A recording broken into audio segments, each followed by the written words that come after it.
చూడు వర్షం చూడు ఎలా పడుతుందో. బయటికి వెళ్తావు ఇప్పుడు?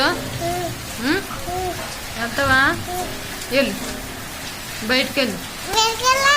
గాలి ఎత్తి పోద్దు, బయటికి వెళ్ళు. బయటికి వెళ్తే ఏ పరుగులెట్టు వచ్చేస్తున్నాయి చూడు. చెట్లు అటు చూడు అలా విరిగిపోతున్నాయో వర్షానికి. అందుకని ఇలాంటి టైంలో బయటికి వెళ్ళకూడదు. ఉరుములాంటి ఉరిమి పిడుగులాంటి పడతాయి. బయటికి వెళ్ళక ఎప్పుడునా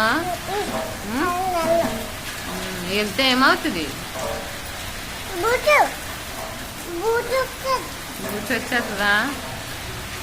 అందుకని వెళ్ళకూడదు. వెళ్ళకే ఎప్పుడునా. చూడు వర్షం ఎలా పడుతుందో.